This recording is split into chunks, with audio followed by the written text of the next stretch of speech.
This episode is brought to you by Starry. When you drink Starry Lemon Lime Soda, every sip is a win. Perfect for game time or anytime. It's a crisp, refreshing lemon lime soda that's caffeine-free and bursting with flavor that makes you go, ah. Starry hits different. Find it in stores or online today. 1, 2, 3, 4. Those are numbers. But you already knew that. If you want to know what number you're going to pay each month for your car, use Kelly Blue Book My Wallet on Auto Trader. They're really good at numbers. Auto Trader. Take me, Garth. Where? I'm low on gas and you need a jacket. I'm gonna be Frank. Okay, can I still be Garth?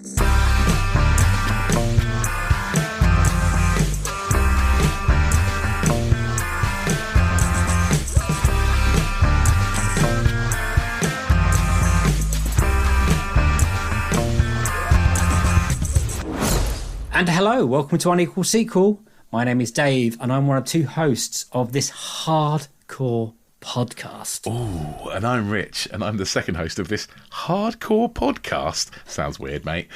Think of me as E.T. to Dave's Elliot. He is a sweet, curious young boy, and I've got a weird glowing finger. That's a good one.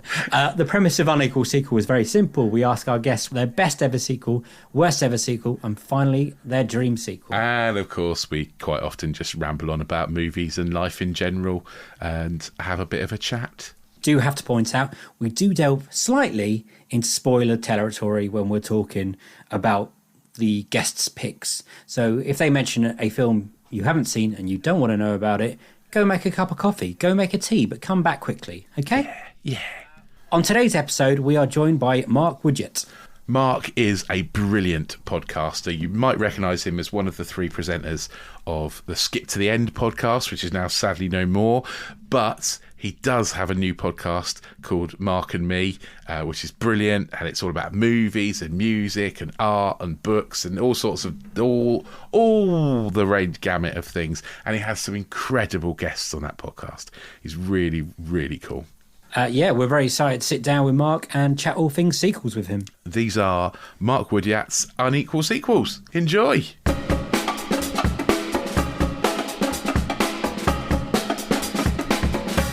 First question, mate. Do you remember the first sequel you got excited about? Wow. For me, I'm trying to think back to my childhood. So at a young age, I was probably one of the biggest Ghostbusters fans on the planet. Growing up in the 80s, I was born in 82. So in 1989, I was 7 and Ghostbusters 2 came out. Yeah. And my parents at that point had kind of took like a semi-divorce. They weren't a complete divorce where it was all paper and stamped and done. They had this break period. And each weekend I'd go and stay at my dad's house and he would allow me to spend all weekend just watching Ghostbusters on the TV and would buy me all the Ghostbusters figures that I could ever dream of. Amazing. And then I would go back to my mum's house Monday to Friday and be like, well, Dad bought me Slimer and the Tower and Eto One and all this. And I was like playing them off against each other to keep buying me all these amazing toys. But Dad got me 6 tubs of slime. Okay. And there was nobody on the planet, I think, at that time that just loved everything about Ghostbusters. So when they decided, I think at a weekend, as a unit, as a parents, to come together, they would take me to the cinema as like mum and dad, just because they knew how much it meant to me. It was a dream come true because, hey, my mum and dad are back together for a day, but also I'm going to get to go to the cinema. And at that age, it was like an escapism, wasn't it, from just being at school and all that. It felt like this a massive historic event. It's an event, wasn't it? It was. You go to the cinema and at halfway through the film there would be like an interval with a woman with an ice cream cart that would come down. Yeah, I'm really showing my age now, but people were smoking in the cinema. I remember that. Not me, but honestly I was blown away by the cinema experience from a young age, and just it seems so much bigger, doesn't it, as a kid? Like the cinema felt like a football stadium now. It just seems crazy. And I sat down and Ghostbusters 2 came on and it scared the shit out of me. I'm not going to lie, Vigo as a villain was just one of the most terrifying villains that I had seen, and I don't know why. I think it was his eyes and just the picture and everything else, but it felt like I could go home, and if I'm not careful, there might be a picture in the garage that could come alive and attack me. You know, it was that kind of, as a child, your mind goes everywhere, and it just had everything. So I think that was the first one that I really got excited about. As a kid, you don't really understand the aspect of this is a sequel. You just thought it's another excuse to go and see more Ghostbusters on the big screen. Yeah. But I was terrified. I'm not going to lie to you. Sigourney Weaver, she terrified me with her eyes lighting up, and just her and Rick Moranis and stuff. It was scary stuff. But when I went to the cinema, I did have the backpack with me as a kid. And I had the little, trappy that you throw out. And I remember my mum and dad being like, "Sit down. Will you just sit down?" Because I was trying to capture the ghost on the screen in the little trap myself. Yeah. Amazing. But you both must be on board. Like, Ghostbusters 2 is awesome. I love Ghostbusters 2. Like, I'm a couple of years older than you, only a couple. But yeah, so I was similar sort of age when I watched it. And yeah, I think Ghostbusters 2 for me is on a par with Ghostbusters. Yeah. I absolutely love it. I love the walking Statue of Liberty. I love Vigo's face coming out of the picture. It just kind of like just a little bit comes out, and it's just sort of, just his head becomes 3D. I love that. And you're right, he is the ultimate scary villain. I think he's a brilliant villain, Vigo. Who was your favourite Ghostbuster at that point? Oh God, it's always Bill Murray. Like, Bill Murray can do Murray. anything. Yeah, I absolutely just love him. I think everything about, he's my favourite actor, I think, of all time when I think about him and Kurt Russell, between the two of them, because you just can't not like Bill Murray. I've never met anyone that goes, "Oh, I can't stand him." He's just, I want him to be my dad. He would probably like that as too. Mark. Yeah, if you're listening, Bill, adopt me and come on my podcast. That's all I ask. It's not too much to ask. So when you say you had the toys, right? Did you have all the toys? And how much were one of those guys that put the slime down the building? I had all them. Then it went hard, didn't it? And dried, and it was really hard to get off. And I remember, like, my mum would go mental, like, "Mark, there's so many really big stains on the carpet." I'm like, wow. I've slimed on the carpet again, Mum. But God, later on in life that did change. But at that point, I had lots of slime. I had lots of figures. I had the car. I had the tower. I remember there was so many different variants of the figures as well. Like, it felt like this is before Funko and all that. These are really well-made figures that, they lit up, and they had the little eyes that move, and all the little accessories. And, there were ones that like got scared and like their eyes popped out, and like really good animated figures. Probably worth absolutely loads now on eBay, and my mum threw them all away. But I remember going to Tesco each time my dad would do the food shop, and he'd be like, "Do you want this one? Do you want this one?" And I just remember trying to get them all, but I don't think I ever got them all. I'm laughing because that's exactly the same as I am with my little boy at the moment. We'll go shopping, and he'll be like, "I like these," and I'm like, "Should we get this one?" And the next time I'll be like, "Yeah, look at this!" So, like, all these little figures that he likes. So my wife's always like, "For God's sake, stop buying him stuff." Do you keep it in the box, Rich, just in case they get?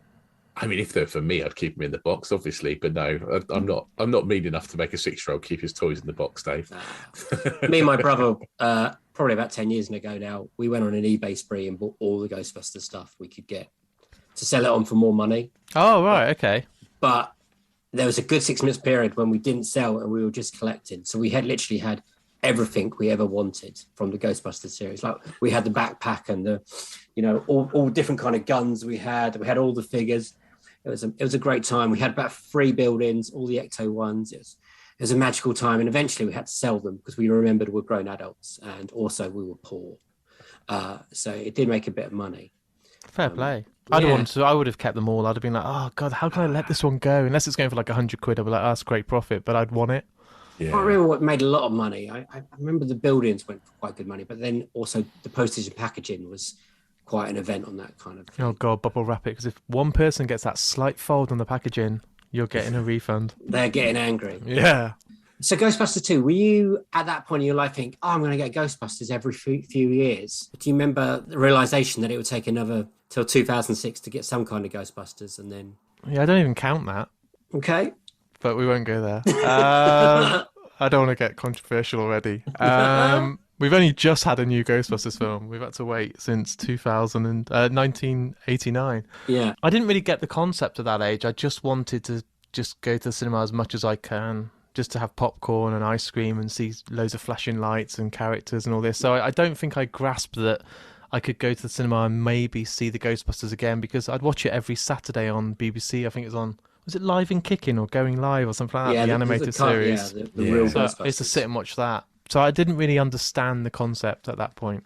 Oh, man. And then slow realization that there's never going to be another one in your... No. Which is Can't not a really bless bad it. thing. Do you know what? It's not a bad thing because it worked, didn't it? The first two films are great. The whatever reimagining with the female cast was not offensive. It's what it is. It's not for me, but I understand people like it and I respect that. But now we've had this kind of reimagining with like a Stranger Things feel. Did You know like that what? one? I liked it. It was Yeah. good. Me It was too. Yeah. a nice trip down nostalgia lane. They did it with the right amount of respect and love, and that's obviously because of the director's son.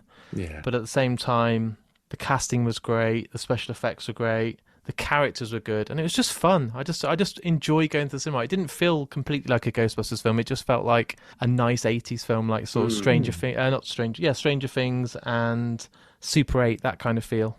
Yeah. Did you cry at all? Nope. Oh, yeah. I know, everyone did, and I didn't. You're a stronger man than me. I think I'm dead inside. I know, I should have. I feel bad for not crying. Everyone's like, you didn't cry. I'm like, no. I didn't cry on this one. I normally cry at everything, but you I cried on did. this one, didn't you, Dave? Oh, yeah, I bawled my eyes out. But like with a massive smile on my face while doing it. It wasn't Yeah. like a sad cry. I cried at Spider-Man instead. That's fine. That's fair. What is your best ever sequel? Yeah, I mean, I've tried to do a bit of research on this, and I was looking through and listening to your older podcasts with other guests, and they're like, oh, God, they've got Empire Strikes Back, and they've got Dark Knight, and they've got all the obvious ones that you want to talk about. So I've gone a bit off the radar with my choice, and I'm going for Wayne's World 2. Great shout. Now, the reason I'm going for this is because it just had everything that I loved from the first one. It was just a complete, perfect continuation. And I think this is because they were filmed within sort of 12 months of each other. So where we get sequels now that we've talked about can be 5 or 6 years, or even like Anchorman, like 20 years later and all this. Yeah. It kept the feel, it kept the magic, it kept the cast, it kept the kind of vibe that you got.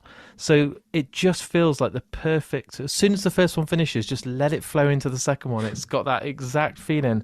And I researched and watched it again this week, and as soon as it starts, I just felt like I sound like a granddad, but they don't make films like this anymore. In the 90s, there was this era of incredible films that didn't need massive CGI, not huge budgets, that just relied on good casting, good films, and just good characters. And Yeah, a great premise. there's a surge of them as well. So in the 90s, you had Bill and Ted, which is just great.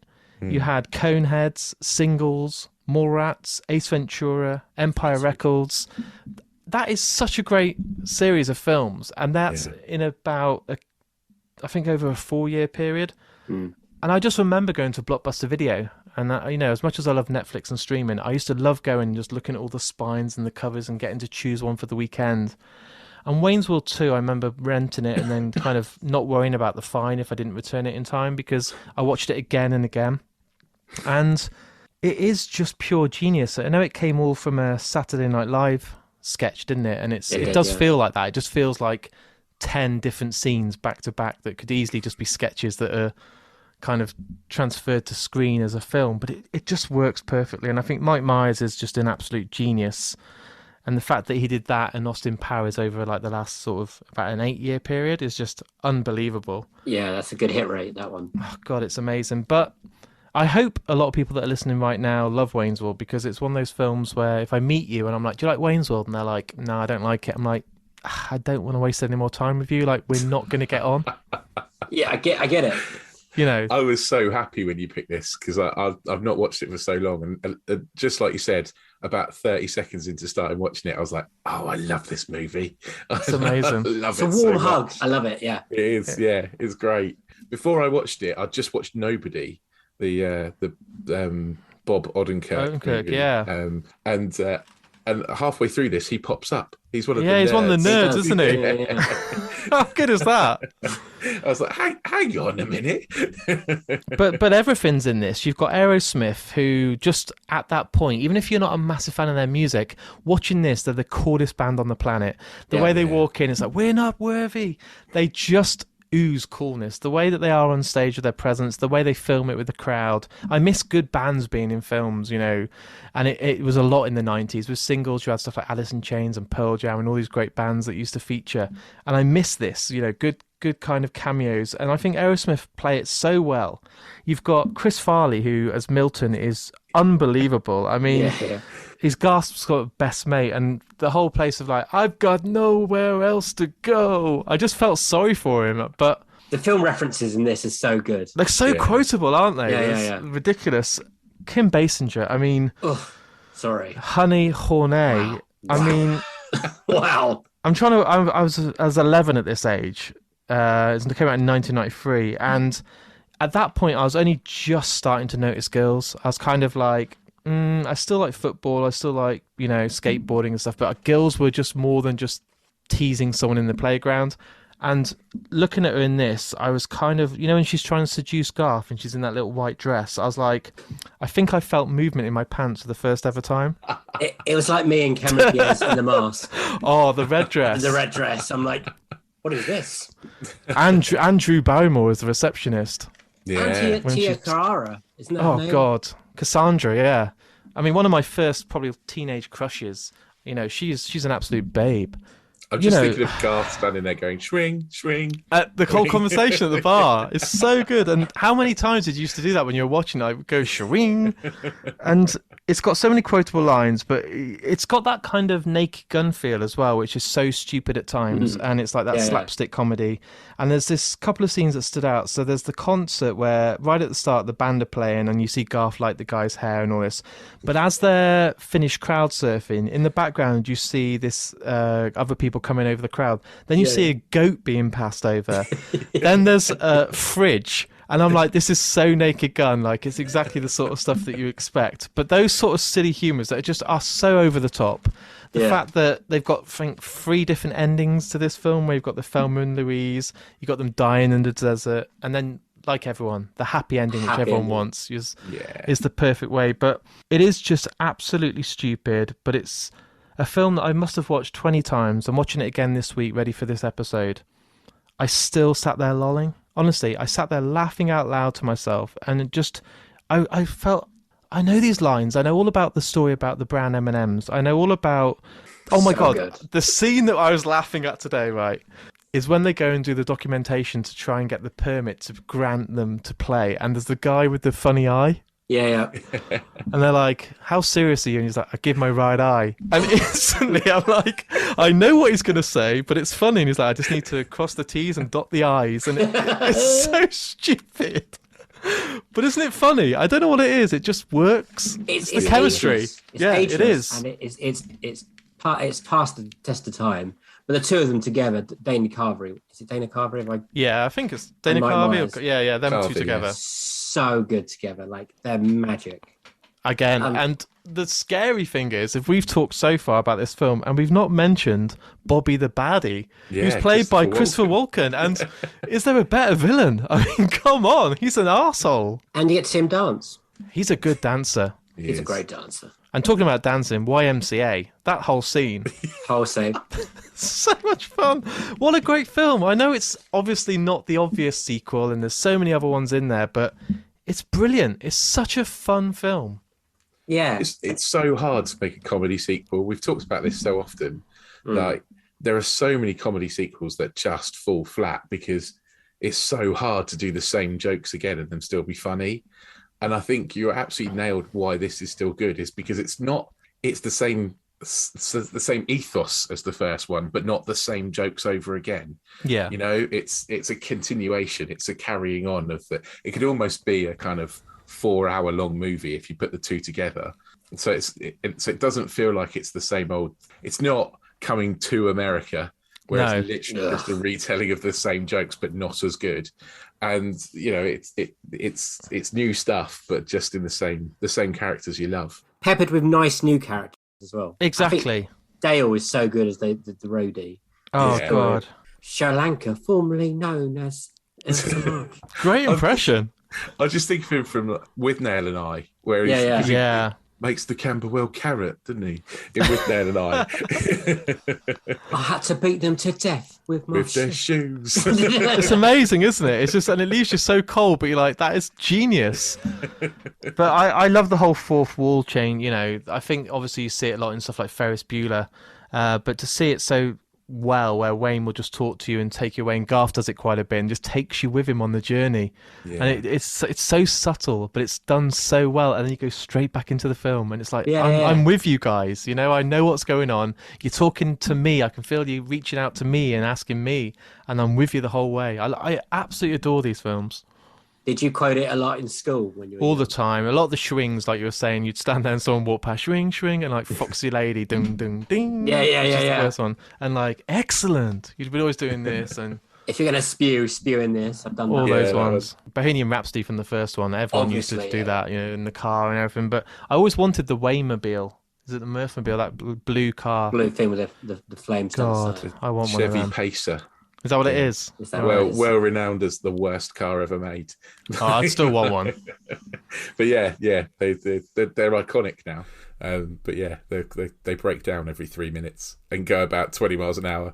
I remember my favourite line is when Kim Basinger says, "Can I be frank with you?" And Garth, sure, but can I still be Garth? And that is Naked Gun. That is completely Naked Gun humor, isn't Yeah. it? And it's just, you just sit there like, yep, that's absolutely brilliant. And like the whole foreshadowing of like, why are these guys walking across the road with glass and laying chickens on the road? And this could come in handy later on. And it's so ridiculous. But And the fight with the dad is so oh my good. God, the lip sync. The lip sync, yeah. I think we should scrap subtitles and do it dubs. Well, okay, we're going to do that for 5 more minutes. It's great. Isn't it a shame that Mike Myers doesn't do more? Because he had that and then Austin Powers, and he was like up there with Jim Carrey releasing these incredible films. So I Married an Axe Murderer, incredible. Only came out like a couple of years after this or prior to it. And like he had this run, like Jim Carrey, of just unbelievable. Like everything he touched went to gold, and he just kind of nothing really. He just went off the radar. It's just I tell done you Shrek what, since. Shrek, because it paid well. Yeah. Yeah. And 2, The Love Guru did Oh God. serious Yeah, damage. that was bad. Would you watch another, if they did a Wayne's World now, would you be excited for it? No, you know when Anchorman 2 came out and it just wasn't that great because it had been too long, and there was a reason why you liked it because you were at that certain age, and then a lot's happened in 20 years. The jokes don't work as much, and you know there's talk about a lot of the sequels that you love in humour. Like I love Road Trip. I think that's great, a really good film. I wouldn't want to see another Road Trip. The fact that they've released, I think, 426 American Pie films now, you know, I just don't find it funny anymore. How many times can you have sex with a pie? You know, Well, some people. find out next week. But yeah, Yeah, there's a lot of them. The Naked Mile. there's too many. There's too many. In So- my head, there's only 4 though. American Pies. I ignore the Yeah, other the ones. spin-offs with Stifler and all that. Like he's only hoping they write more so he can carry on working. Yeah, Sean William Scott. Where is he now? Where's he gone?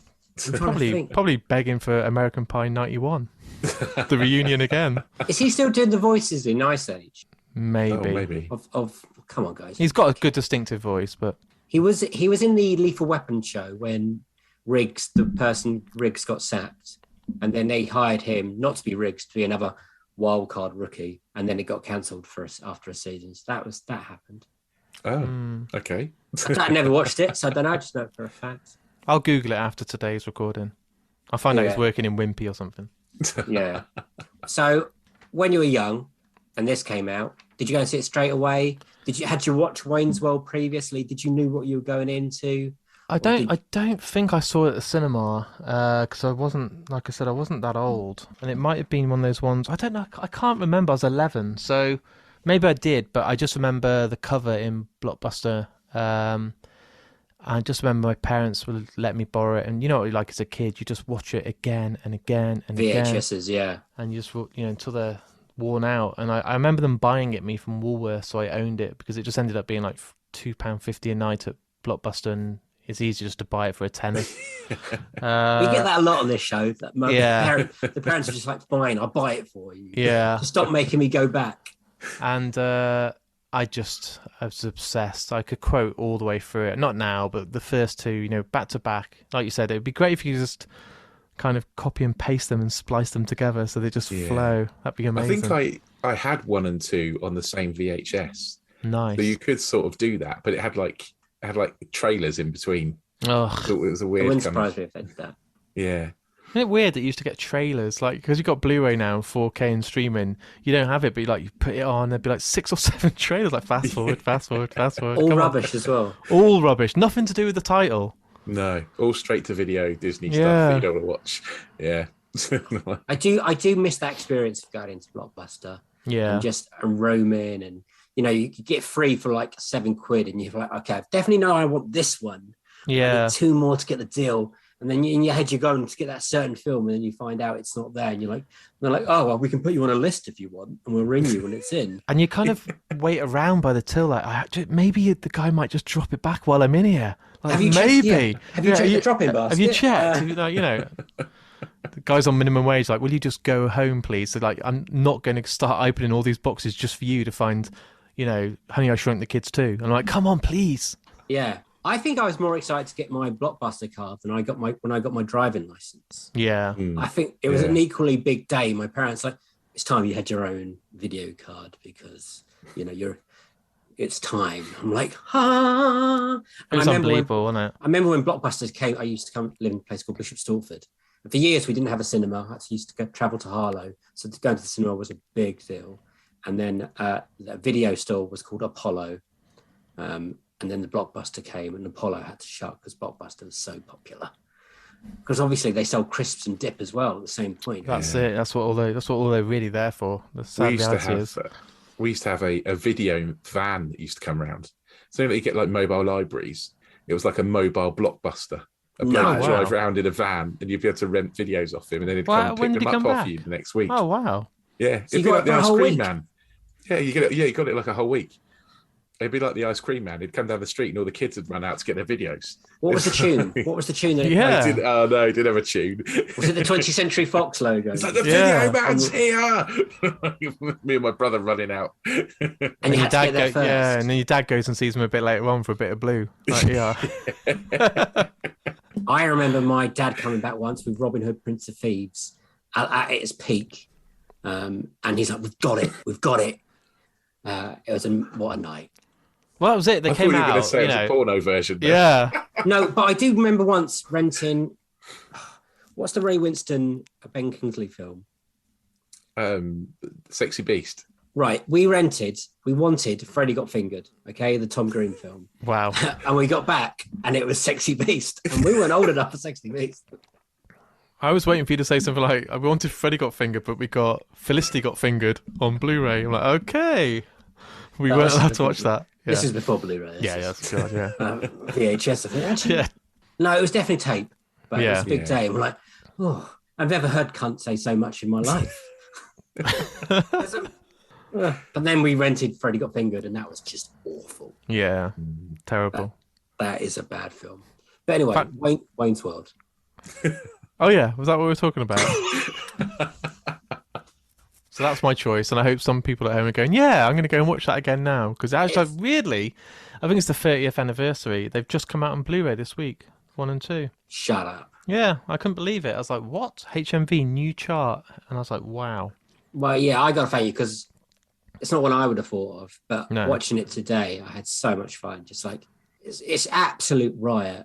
The training sequence when they're training, yeah, that makes me laugh. And they're just I didn't know who Jim Leading Morrison down. was when I was young. I didn't know who he was. no, or And the when naked he- Indian. Still never know. Still don't know. Or Sammy Davis Jr. at that point. And now Yeah. I know all these people in the deserts. But just the references.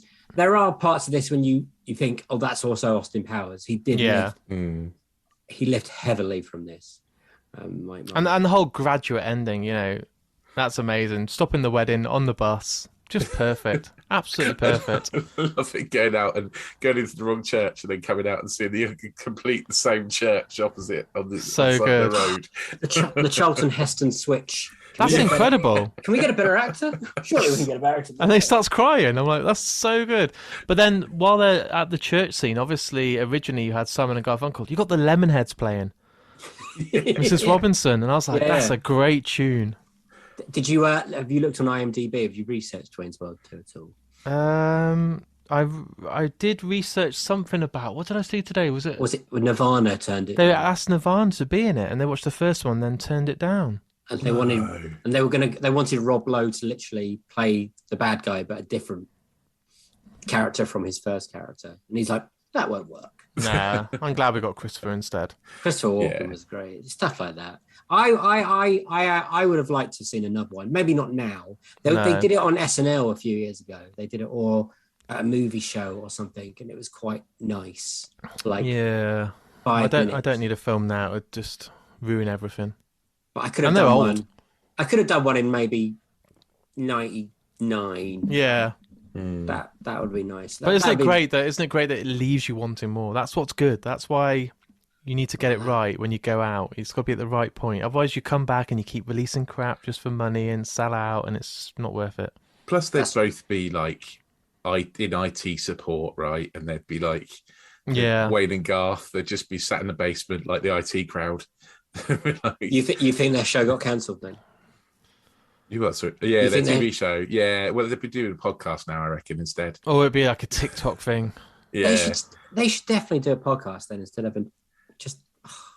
Wayne's World podcast. Well, leave it with me. I'll get them both to come on Mark and me, and then we'll do a special audio version of Wayne's World. You heard it here first, folks. Yes, definitely on markandme.com. That is markandme.com. Available on Spotify, Amazon, Apple, Podomatic. This episode is brought to you by Tinder. Cuffing season is in full effect, which makes Tinder the place to be right now. There's a new wave of folks coming back to the app, ready to find love, fun, or just a new friend. And if you're worried about never meeting up with your matches IRL, don't be. 1.5 million Tinder users go on dates in person every week. Explore all of the possibilities for yourself. Tinder, it starts with a swipe. Download Tinder today. What has been your most disappointing sequel? So I'm gonna again. I think you may have talked about this film, but it's because it's so disappointing. I just want to bring more misery to the table again. So it's got to be Batman and Robin. Yeah, brilliant. It's perfect answer. Just absolutely ridiculous. As a kid, as much as I raved about being a Ghostbusters fan, the original Tim Burton Batman and Batman Returns, I think Batman, the original, is probably my favourite superhero film of all time. Even after all the Marvel stuff now and everything else, The Dark Knight, I think that for me stands at the top. I think it's just perfect. I really think the casting's great. It's dark. It's done really well. The Joker's fantastic. All the acting performances.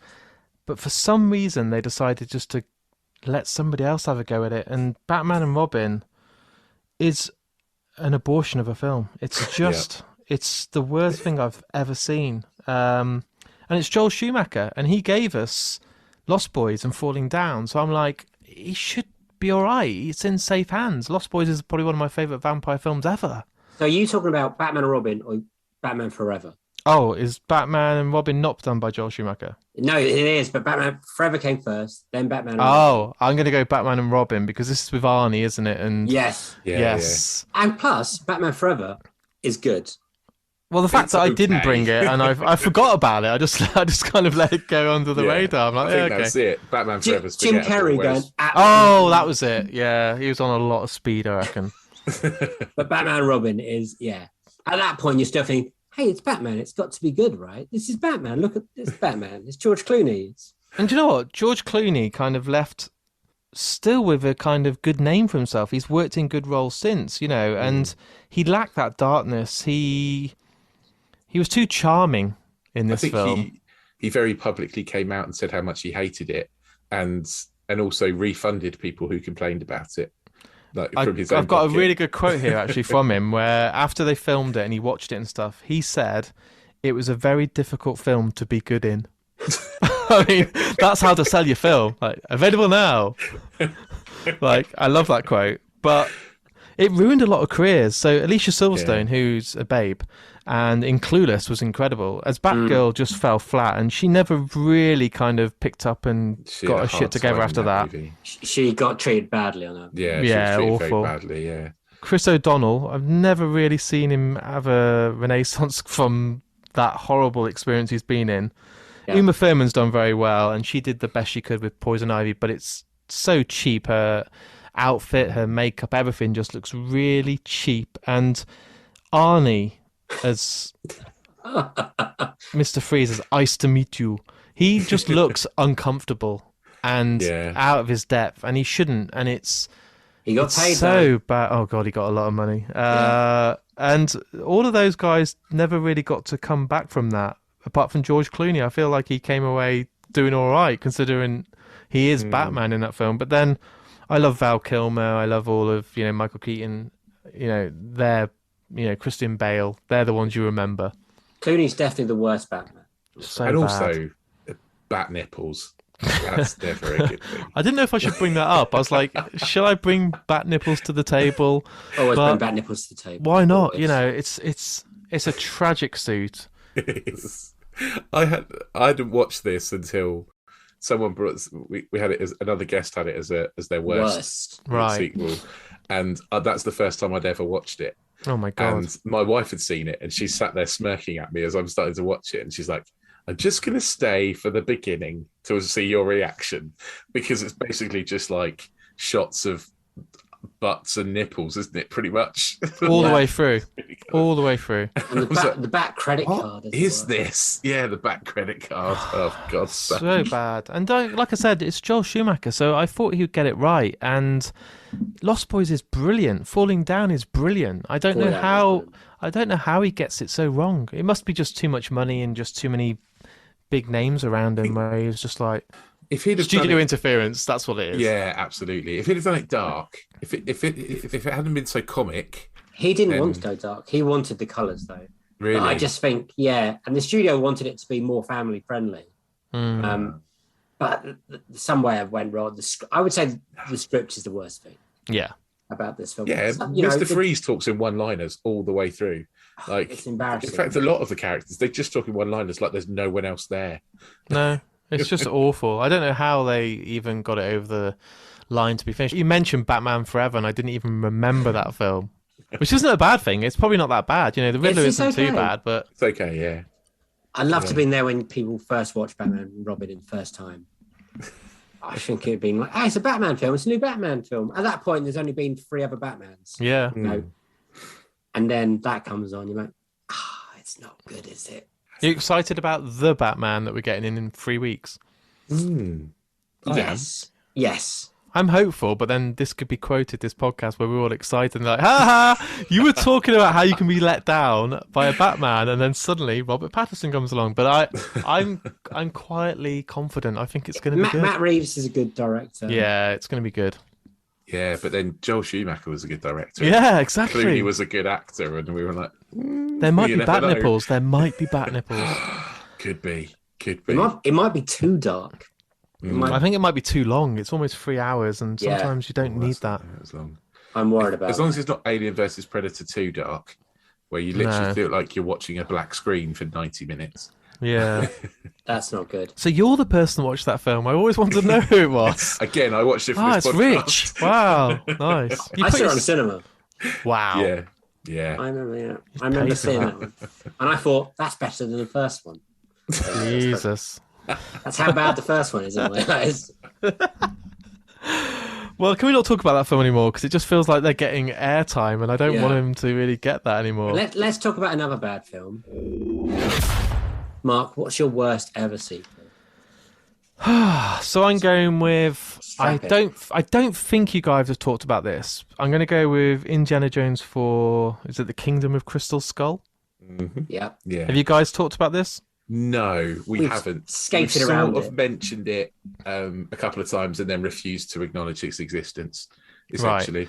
Right. This could have gone down as my disappointing sequel choice as well, because for me, very few films get a perfect trilogy. If you look at Back to the Future, I think they're brilliant. I think they're all absolutely perfect films. You can't really count Star Wars now because there's so many more. There's 9 films. But the fact is, The Matrix fell to pieces after the first one. But The Godfather, people always say the third one isn't great. Indiana Jones, the first 3, for all of the 80s and the 90s, stood its test of time. Raiders in 81, Temple in 84, and then Last Crusade in 89. What a stretch over 8 years. Like, 3 perfect films, 3 perfect, great stories with great performances, with amazing use of practical effects. You know, timeless films up there with the Goonies for, you know, special effects and stuff, and just perfect. And then you get this announcement, like you did with Star Wars Episode 1, there's gonna be another film, and you're thinking, wow, it must be good, because why would you ever tarnish that perfect trilogy that so many films have never been able to achieve? And they just dropped the biggest turd sandwich on us all. It was probably one of the worst films I've ever seen, not just worst sequels. It had no plot. The fact it's done by Lucas and Spielberg, who've given us Star Wars and my favourite film of all time, Jaws, the way that they come together and just get everything so wrong. And I thought, I'm going to go in and just hope it's an all right film. And the fact that they've got Harrison Ford must be pretty good. He's not always there for the paycheck. He's not, you know, Nicolas Cage. There must be a reason. Let's not hear about Nicolas Cage now. He's on the up again. He's on the up again. And the Kingdom of Crystal Skull, I went in going, well, let's just give it a chance. And by the first 15 minutes, I wanted out. The fact that we get that opening scene where we see him surviving a nuclear explosion in a fridge. Yeah, Rich hates I'm like, oh my God. I'm like, what is this? But okay, they might have just got the start of the film wrong, and it could just be all right. And then we get probably one of the most obnoxious characters ever, Shia LaBeouf. I just want to punch him. Hate him. I hate his face. I hate his acting ability. I hate the way he is. I hate the way he started releasing videos of himself just doing weird meme stuff and locking himself in buildings for hours. I think he went a bit mental. But he's got issues. Maybe watch the film back. I don't know. But then I saw that Kate Blanchett was involved, and I thought, do you know what? She's a great actress. Like, she would definitely not sign up for this, and she's the villain, so you know it's going to be good. One of the worst accents I've ever seen in my life and heard. She looked like she was reading off the card. She didn't want to be there. Well, Harrison Ford, I think he was in it for about 20 minutes. Didn't want to be there. Looked like he was just bored. And then you get the scenes of the ants that are carrying people. Yeah. You get the monkey montage with all jumping through the tree. So awful.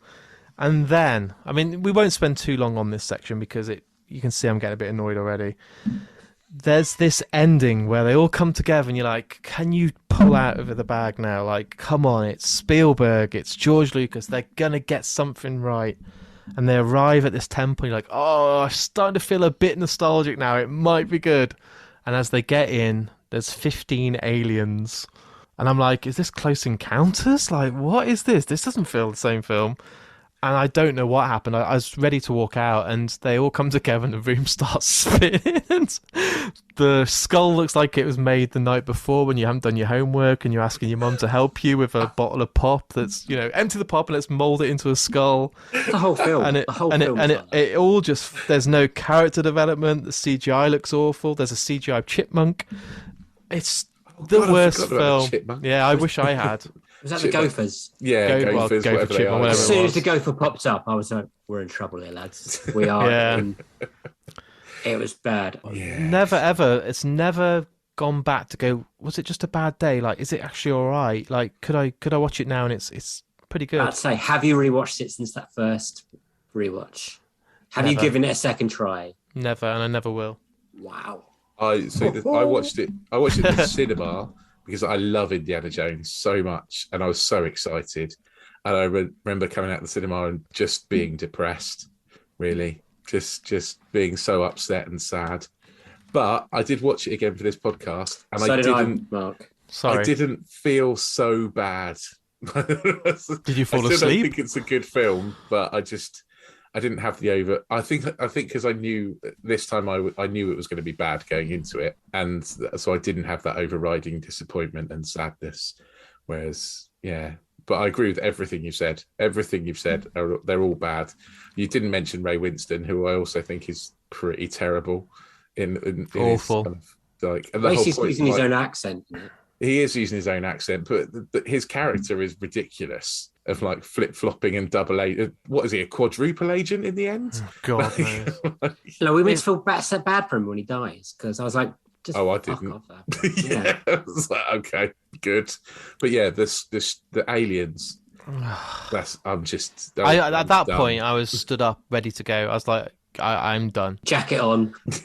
There's nothing else that could go any worse than this. I think you nailed it earlier when you said that the original 3 used so good at practical effects. And in this one, they just lent so heavily into the visual effects when it wasn't ready. Like the monkeys are awful. When he's swinging through the vines, it's just that's bad. That's just the worst. That was He'd my dislocate his point. shoulder for a start if we're doing like real life. I've never understood the 2000, that era of Shia LaBeouf where he got everything. Everything. I mean, he was Spielberg's boy at that point. He got Transformers. He was in Disturbia. I'm not quite sure if that was produced Spielberg film. It's soulless. This film is absolutely. There's nothing in it, and the fact that the first 3 films had the story, had the characters, had good acting, had that real good development of each character that you really fell in love with them and you wanted them to do well, and you're rooting for someone. In this film, the whole time, there's no character you care about. You want it to end. The villain isn't a threat. The main guy, Mutt, who is obviously Shia, is just obnoxious.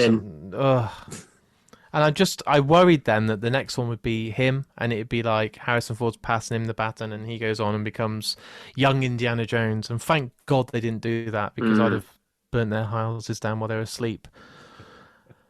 We are getting a fifth one. We are getting a fifth one, aren't we? Yeah. I'm about to ask you about this. I like the concept of Marion and Indy getting back together again, and Indy finding out potentially he has a son that he didn't know about. I could see that working, but it doesn't. It just really doesn't. There's no chemistry between Marion and Indy. Like, you know, it's all just gone. Like, and yeah, like you say, Shia LaBeouf, like, is pointless, and no one wants to be there. Guys, John Hurt's in this film as well. Oh God, yeah, John Hurt's in it as well. Brilliant, John Hurt. And Jim Broadbent. They're all there. It's mental, and I forgot all this, you know.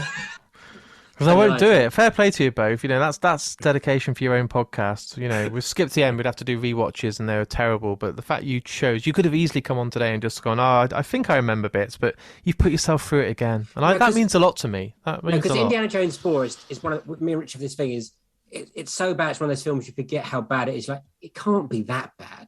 I'll give it another watch, and then you watch, and you're like, oh no, it's worse. It's a car crash. No, we were right. Plus, you know, we're good hosts, so we have to do good stuff. Yeah, you're very dedicated to your cause. So yeah, the fifth one. Excited? Not really. The only hope I have got is that Mads Mikkelsen's involved. And that makes me excited because I just love everything that he's done. You know, Mads Mikkelsen is a god. Just watch another round and see his range of acting, and then you go and watch The Hunt, where he's unbelievable, and he's just as Hannibal. He's Hannibal for me now. He's one of the best actors on the planet. I think, God, would you really want to ruin your career to go and do something as bad as Indy 4? Yeah, but it's not George Lucas or Spielberg anymore. It's James Mangold. Yeah, so that kind of gives me like, okay, maybe it'd be in safe hands, but there might be time travel. No, oh God, no! It's when they bring this stuff into it. Like, can't it just be an adventure? Can't he just find some treasure? Okay, I'm going to defend it now. Not defense, but in the first 3, there was this like mythical, magical realm about each story, and then for some reason, the fourth one, it doesn't work.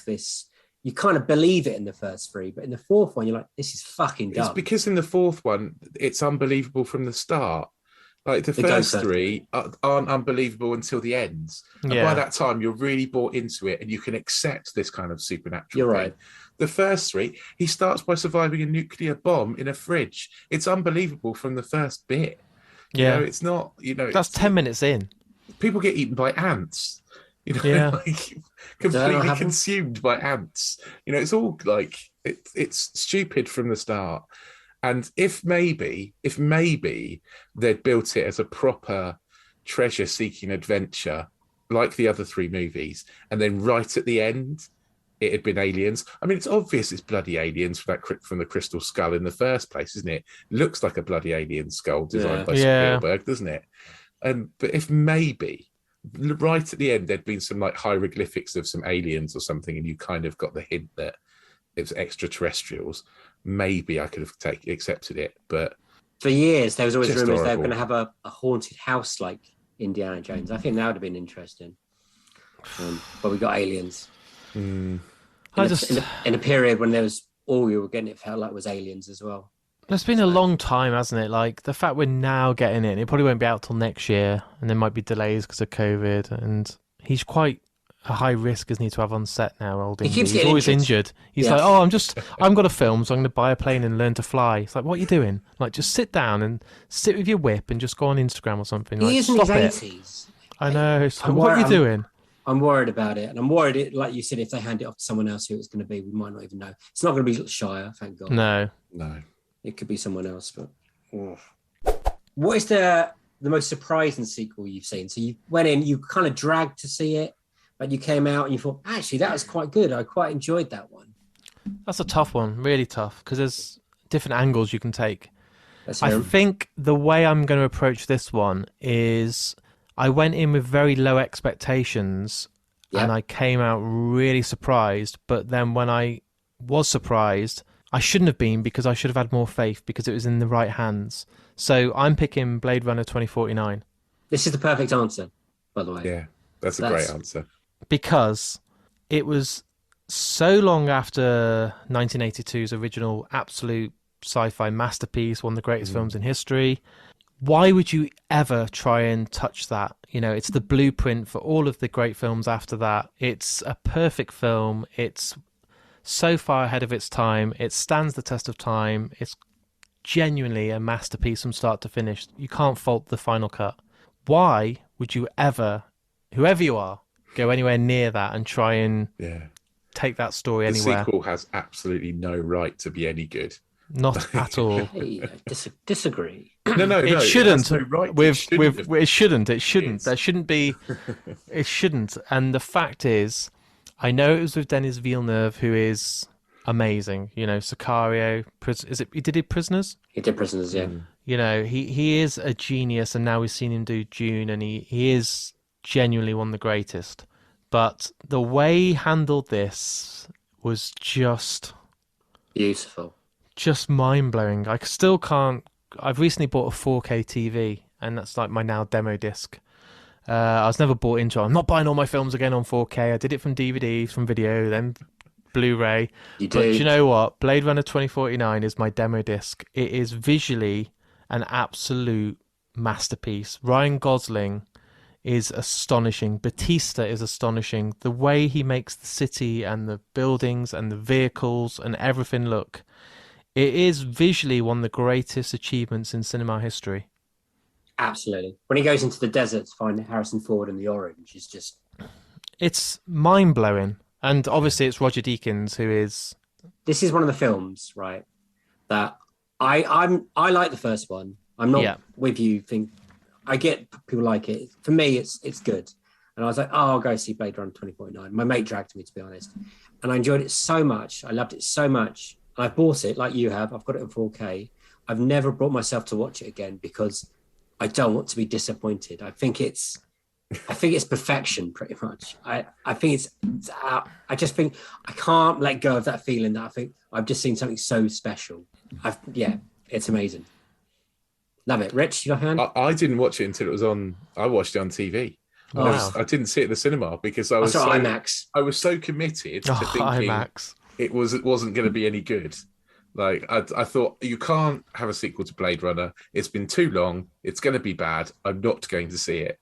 And then by the time I'd realised that it was good, it was too late. You've got to hope that there'll be like a anniversary screening, or just buy a biggest telly you can with your money and get the 4K. Because is it Hans Zimmer that does the score? I think it was. Yeah, I think so. Yeah. Should be. Whatever. Whoever did it did a great job. And I just remember the rooms kind of shaking and the subwoofer when he's in that kind of water vehicle, you know, or whatever ship it is, you know, and everything about it. Like, Ryan Gosling is just oozes coolness, doesn't he? In that jacket, he's a beautiful human being. He doesn't say much. It's a bit like Drive. He doesn't do much, but what he does is more than enough. It's perfect, and you can tell that Harrison Ford, unlike how we've just spent 10 minutes talking about how he didn't cared for this role, he turned up and gave everything because he knew that there's a legacy here that he has to kind of give justice to and give it the treatment and time it deserves. And my God, like, I'm just talking about it now and I'm getting goosebumps. I just want to go and watch it again. It's an experience, you know. I just remember that day in the cinema. And, you know, in the cinema, sometimes you can just check your phone because of Twitter or WhatsApp or whatever, or you go for a wee and you're like, okay, it's fine. This whole film, which was over 2 hours, I was glued to the screen. I couldn't breathe at times. I was like, oh my God. It's art. That's it. It's art and it's an experience. And to see it on the IMAX is something that everyone should do before they die. You know, it's beautiful. And I love the fact that he's gone on and done Dune. You know, he's done that unbelievably. That's another incredible disc to watch, and visuals, and the fact we're getting the second part. I wasn't a huge fan of Arrival. I think I need to watch it again. I just watched it once. I was like, it's all right, but I need to see it again. Arrival. Again, it's good. A good sound design in Arrival. But he's a genius. Like, he deserves every award ever, and he's only young. You know, he's probably got another 30 years in him of making masterpieces.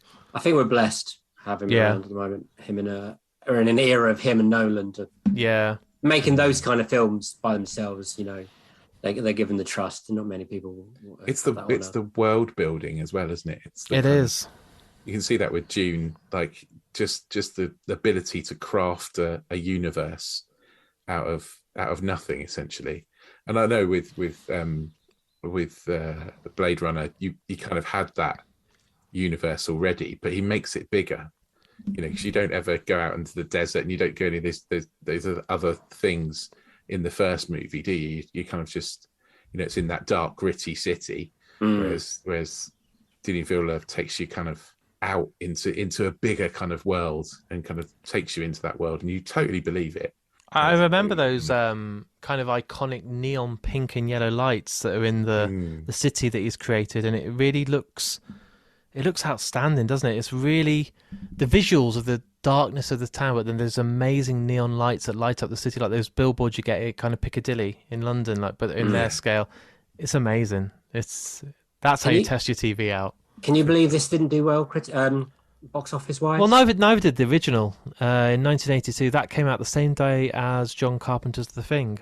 What a day! Was, you know what I mean? Whoa! And both of them bombed. You know, both of them just didn't do very well. And it's like, it's then later they become cult films and people really start to get it. We don't deserve nice things. We don't, but we're getting Fast and Furious 26. So it's, you know, we are getting a TV series sequel to this now, though. I saw that news announced the other day, and I was quite intrigued. And Amazon, I think, are doing it, and they'll put some money into it. 2099. Ridley Scott is on to produce.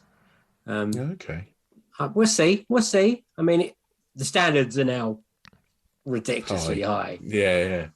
Especially with how good TV is nowadays. Yeah. I think they'll get it right, but then you look at stuff like Watchmen, that's done well, but then you saw stuff like Westworld, and I was like, I don't know what's going on anymore. I'm a bit confused. It's on series 3, and I'm like, oh, I like the film. I don't really know what the hell's going on anymore. So I'll hope it does well and just pray that it's good. Mark, what is your dream sequel? Well, again, I sat there with a pen and paper and really thought about this. Like, if I had the keys to the kingdom and could make any film in the world, I would love to do a sequel to Leon. I think at the end of that film, the way Matilda's there, she's still young, Natalie Portman, I thought, brilliant. There's a story there to be told about how she goes on and still has people after her from the death of Leon. And then I realised that someone else had brought it to the table. And I was like, I am furious, because I put loads of thought into it and thought how it could go. And then I thought, well, actually, if I really think about it and give it the real time it deserves, there's a sequel out there that is crying out to be made. And you know, if you've ever met me or know any of my work from Skip to the End or Mark and Me, the fact it's called Mark and Me. Mac and Me too, you know, It's the film that you didn't realise you needed in your life until it's out. Let's start from the beginning. When did you first see this? Were you in '88? Were you No. one of the people that saw it in the cinema? Nope. There was only 2 people that saw it in the cinema, I think. And that was the wife of the director and one of the kids. It was one of the biggest flops ever. People said it was an E.T. ripoff, but I think it's the film that E.T. tried to be. Did you guys, and I'm flipping the question to you guys, have you guys seen Mac and Me until I announced I was coming on here and we was going to do this? Nope. No. I'm aware of what the alien looked like.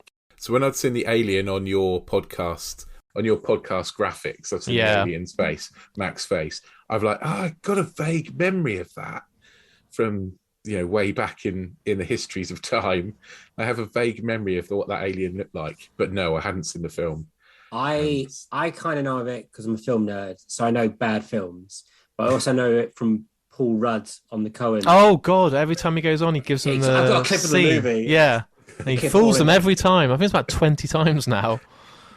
But no, I've never watched it, and it's extremely hard to get. We had to watch a copy on YouTube, which wasn't full screen, Mark. It was, I would say, quarter of the screen. Yeah. Wow. Yeah, it was quite hard to watch. I mean, it was quite hard to watch in lots of ways. Yes. But this particular copy was quite hard to watch. Can you at all understand why I've got a love for it in a weird, stupidy way that it's just ridiculous that sometimes you've got to just love the stuff that everyone else hates? I think we've got to talk through it. I've got some questions. All right. I think I said to Dave, or maybe it's to my wife, I was like, sometimes there are some films that are so bad they're good. Well, I thought this one was so bad it's bad. It's gone past good. This podcast was going so well. I was enjoying myself, and now we end with me crying. So do you own it? Are you one of the guys? I've got the DVD, which you can get available at all sort of Amazon for like $8.99. But Scream Factory have released a deluxe Blu-ray, but it's Region A locked, so I can't watch it. But I was looking for it, 34 quid or something, the German version. Bargain. You asked me then if I'd seen it in the 80s. I hadn't seen it until about 5 years ago. Ben brought it to Skip to the End as one of the rewatches. And we had this period where we were bringing really bad films. I remember the Birdemic one, or Birdemic 2. Birdemic was one of the first. Then he bought The Room, which I hadn't seen, Tommy Wiseau, and that changed my life. And I think I bought Troll 2. Yeah, and then we had no trolls in Troll 2. Battles. What's the John Travolta one that's in space? Battlefield. And we were trying to all outdo each other as showgirls and the worst, and then suddenly Ben or one of us was like Mac and Me, and I was like, okay, let's give it a go. And I remember me, Ben, and Adam, I think, sat there and watched it before the recording, and I was just in tears of laughter. Like, how are they plugging McDonald's so obviously?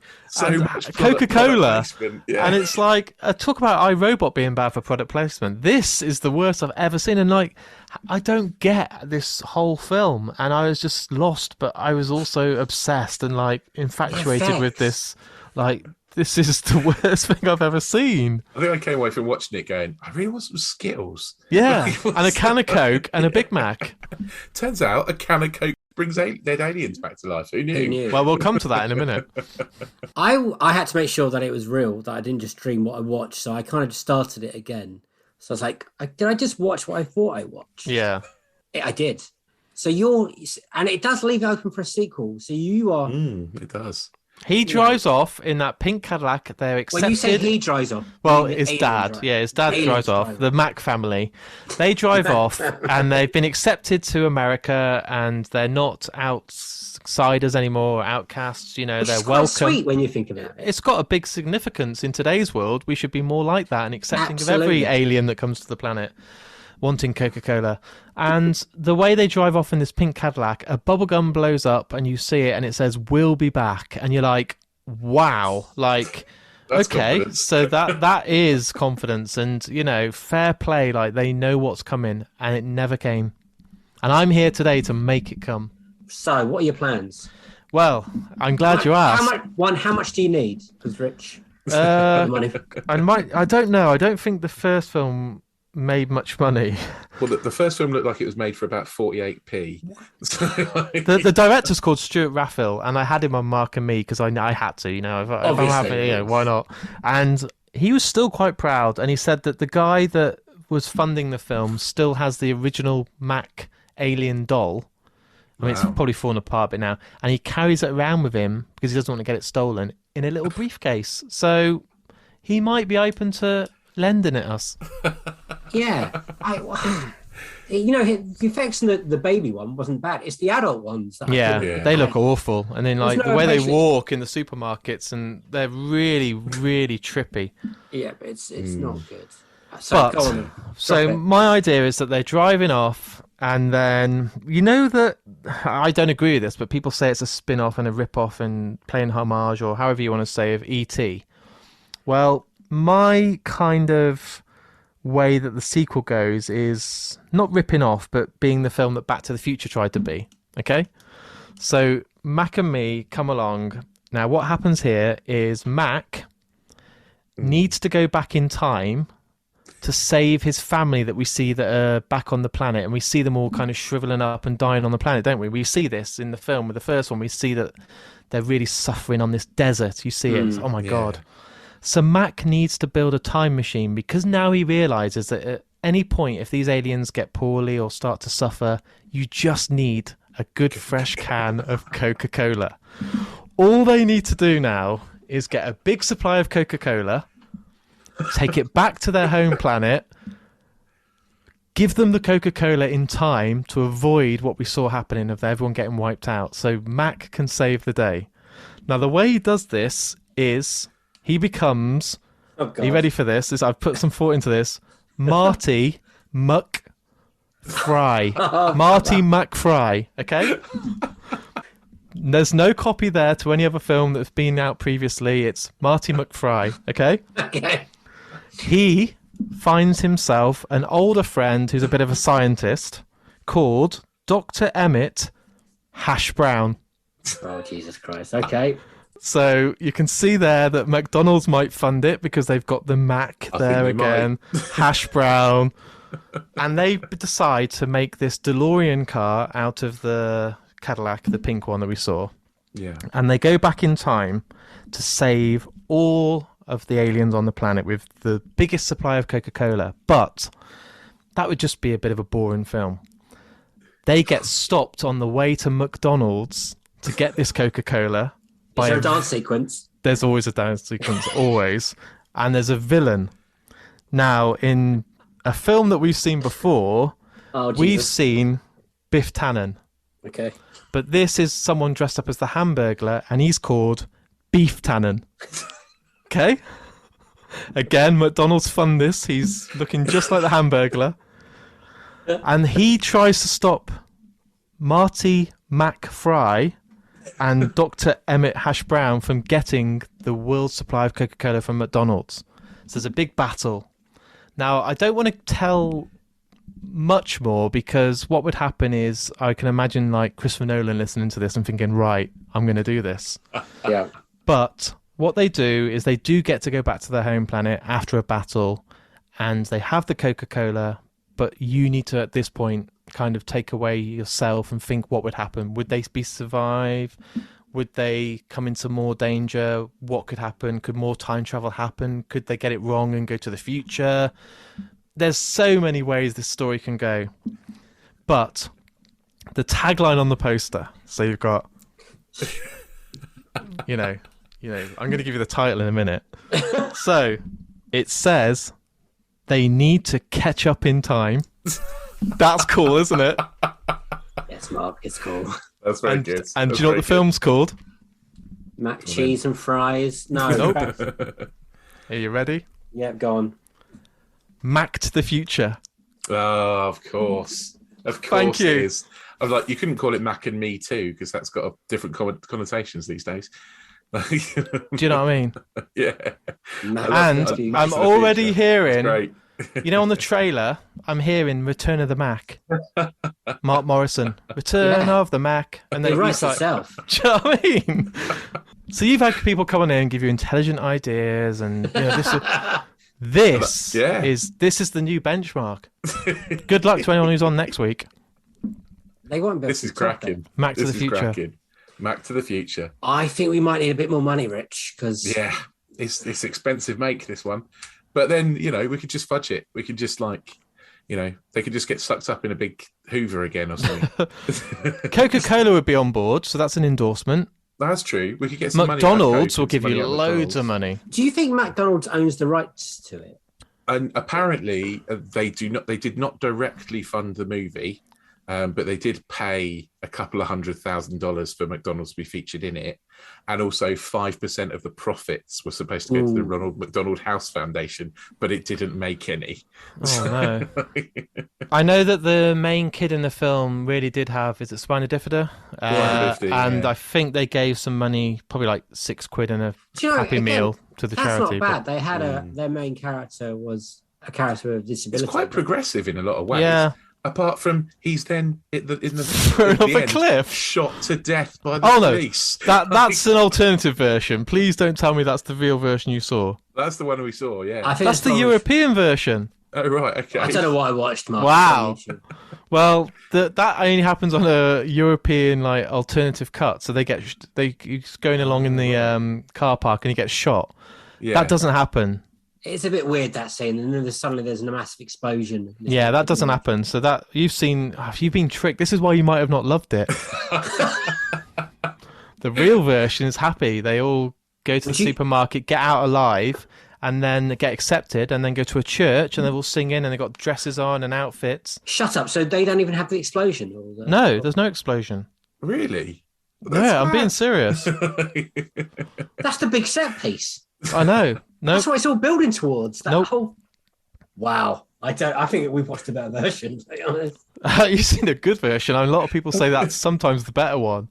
There's a lot of argument, like Lord of the Rings. Do you watch the director's cut, like Peter Jackson intended? A lot of people say, did you watch the YouTube cut of Mac and Me or the Screen Factory Region 1 Blu-ray? Would you bring Eric back and his family for the sequel? Yeah, I think you should only do it with the original cast. They'll be a bit older now. I'd say, do you want it now or do you want it 92? It doesn't matter when time travel's involved. You can make it whenever. I mean, present day might be the future. And have the aliens learn to talk by this point? No. Because I think that would be the next step, wouldn't it? Instead of just whistling and doing this. I don't think they possibly could talk, could they? Their mouths are kind of like... Ooh. They're like very tight bumholes. Yeah. It's a bit weird, isn't it? That it's a bit weird. They put them in clothes. Who thought those designs for those aliens? Who thought, I'll tell you what'll look funny if we melt a sex doll. That'll look good for a kid's alien movie. They're like, we're shooting far away. They look better from far away. And then you're like, nope, it still looks awful. It still looks bad.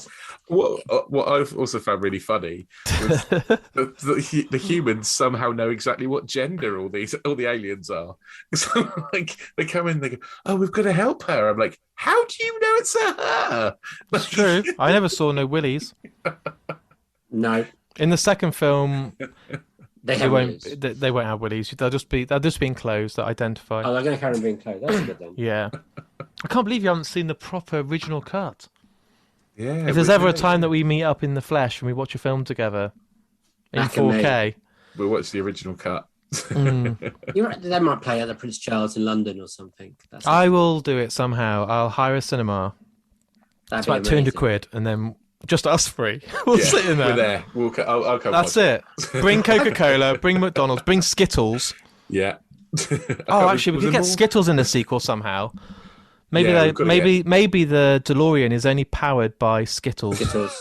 That's Brilliant. it. Perfect. Yeah. I think that would work. Pouring the Skittles in. And then I can't wait to see it, Mark. Sounds brilliant. So there you go. I put thought into it. Yeah, you absolutely did. I did say, after I'd watched it, I did say to Dave, I'm like, I don't know what he's going to do with this.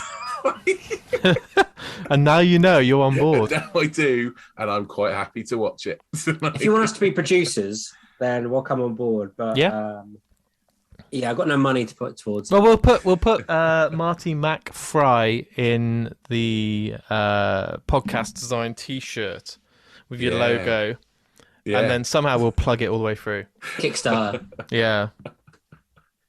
That's the sort of thing I reckon would get funded on Kickstarter. I sometimes, as much as we joke, sometimes I think because I've spoke to the director, because I get these stupid ideas. I think it is one of those ones that, you know, they do these things and they take off, and suddenly you're like, oh my god, you could get Amazon or Netflix or someone or just a small company, you know, just to make it, and it wouldn't cost silly amounts of money.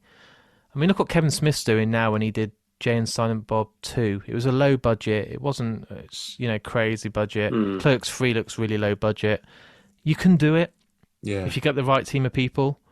But is the world wanting it? Is it ready? I think that's the question. Is it ready? Not the wanting. Would I lose a lot of money? Yeah. Would I remortgage my house and be dumped and be on the streets? Yeah. Excuse me, love. With Skittles and Coke. Yeah. There's some things you can't excuse in a relationship, and making a sequel to a film that no one wants, it's a tough one to justify. Yeah, a little bit. Sorry, babe. I got you a cameo. You can be the Jennifer Aniston character. There you go. Character. You know you want to dance in McDonald's with some pom-poms. We all do. Yeah, first dancer from the left or whatever she plays. Good dancing, that wasn't it? Be honest, the choreography was brilliant. It felt like a McDonald's advert, though, didn't it? The film or that scene? I mean, particularly that scene, but yeah, basically the whole film. They're talking to get. I think they talk about going to McDonald's all the way through it, don't they? Like, yeah, there's quite a lot of times like, yeah, but should we go to McDonald's now? Yeah. But I feel like. But be honest. After you watched it, did you want to go to a McDonald's? I wanted Skittles and a Coke. Well, there you go. I didn't really want McDonald's. I didn't have any Coke in the house. I had a Pepsi Max, and I felt dirty. There you go. And Back to the Future is a perfect Pepsi. Oh yeah. And we don't want to do that because no one wants to compare us to Back to the Future. This is completely different. I love you. You know, I don't want any plagiarism or court cases coming up and all this. I don't want that. At least he won't say it's like E.T. anymore. No, that's true. Yeah. It's very different to E.T. It is different to E.T., isn't it? There's no wheelchairs in E.T. No, and there's no flying bicycles in Mac and Me. So exactly. No Skittles in E.T. That's where it went wrong. Is there Skittles at the beginning in E.T.? Isn't that what he's put in to follow E.T. to follow him in? Is that Skittles? M&M's, I think. M&M's. You see. You're right. Yeah. And on that note, Mark, thank you very much. Yeah, I don't know where we'll go from here. No, exactly. Just to the studio and start writing. We'll play the music. Who would do a theme song to Mac and Me? I do miss that. I've just said, didn't I? I just said Return the Mac. Mark Morrison. I think he might be in prison or something, but we'll get him out. Yeah, he's in trouble. Did he go in Big Brother? Probably something like that. He will do. He's that type of guy. Him and Les Dennis. Sorted. What a pairing that is. Les Dennis can be the dad of Mac in a suit. We'll sort him out. Oh yeah, there was no dad. That's a very Spielberg thing. There was a dad. You haven't seen. Yeah, this is why you need to watch the proper one. Yeah. Oh no, Mac had a dad, but Eric Mac had a dad. Oh yeah. No, well, yeah, his dad died, didn't he? There's a whole picture with his dad, and they're doing the family thing, aren't they? And so when he goes back, he could save his dad. Perhaps his dad needed a Coke. Maybe. I think we're telling the audience too much right now. Like, yeah. We need to. Will we see the dad? Will we not? Yeah, we need to save a twist. For budgetary reasons, no.